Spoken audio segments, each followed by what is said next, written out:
শিরোনামে ফের air India. Ahmedabad দুর্ঘটনার ঠিক পরদিনই আবার নয়া বিপদে এই সংস্থার বিমান। তড়িঘড়ি নামাতে হলো আকাশ থেকে। কিন্তু নতুন করে আবার কি ঘটল? বিমান পরিষেবা প্রদানকারী সংস্থা এয়ার ইন্ডিয়ার সূত্রে জানা গিয়েছে, বোমার ভয়ে জরুরি অবতরণ করলো তাদের বিমান। নামলো থাইল্যান্ডের ফুকেট নামে একটি দ্বীপে।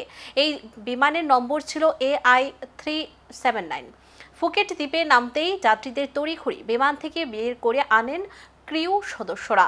তারপর শুরু হয় খানা তল্লাশি। ক্ষণিকের মধ্যে বিমানবন্দর কর্তৃপক্ষ জানায়, ভয়ের কিছু নেই, কোনো রকম বোমার হদিশ মেলেনি। উল্লেখ্য, শুক্রবার সকাল 9টা 30 মিনিট নাগাদ ফুটেক বিমানবন্দর থেকে দিল্লির উদ্দেশ্যে রওনা দেয় এয়ার ইন্ডিয়ার AI-379। মোট 156 জন যাত্রী সহ আকাশে উড়ান দেয় সেটি।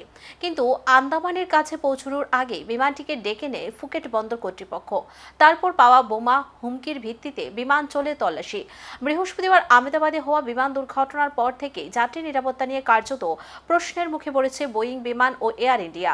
তবে টাটা গোষ্ঠীর তরফে ইতিমধ্যে বিমান দুর্ঘটনার কারণে নিহতদের জন্য 1 কোটি টাকা ঘোষণা করা হয়েছে। পাশাপাশি আহতদের চিকিৎসার দায়িত্ব নিয়েছে সংস্থা।